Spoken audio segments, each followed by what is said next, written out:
আজকে রেডি হয়ে গেলাম, এখন যাবো একটা বিয়ে বাড়ি, একদম বাড়ির পাশে। তো কোনো মতো একটা শাড়ি পরে নিলাম, তারপরে তাড়াতাড়ি রেডি হয়ে নিই। আজকে এই মালাটা পরবো। এই মালাটা মা আমাকে বিয়েতে দিয়েছিল তাড়াহুড়ো করে বানিয়ে। তো যখনই আসে তখনই আমাকে বলে মালাটা কেন পরিস না, কেন পরিস না।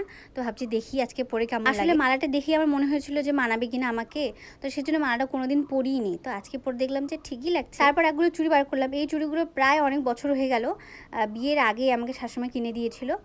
আর এখন তো অনেকটাই মোটা হয়ে গেছি, জানি না হবে কিনা, খুব কষ্ট করে ঢুকালাম। তারপরে রেডি হয়ে বাইরে আসলাম।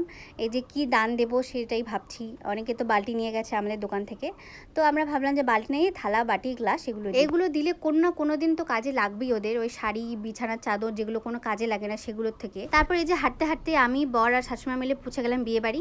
তো গিয়েই সামনে দেখি আগে খাওয়ার জায়গা, তো ওইখানে একটু বসলাম। এই যে আমাদের মাধবী ভাগ্নি, এই ভাগ্নি হচ্ছে পুরো পাড়ার রাঁধুনি। যার বাড়িতে কোনো অনুষ্ঠান লাগুক এই ভাগ্নিকে নেমন্তন্ন করে। তারপর চলে গেলাম পাত্র পাত্রীকে দেখতে। এই যে শাশুড়ি মা দান দিল ওদেরকে, তো প্রণাম করলো। এখন ছেলের হলুদ হবে, তারপরে মেয়ের হলুদ হবে, তারপরে বিয়ে হতে হতে 12টার পর। তো ততক্ষণ তো আমরা ছিলাম না, খাওয়া দাওয়া করে 10টা 11টার মধ্যে চলে আসছিলাম। এই যে পাত্রর মা বাবা হলুদ লাগাচ্ছে, তারপরে খেতে বসে পড়লাম।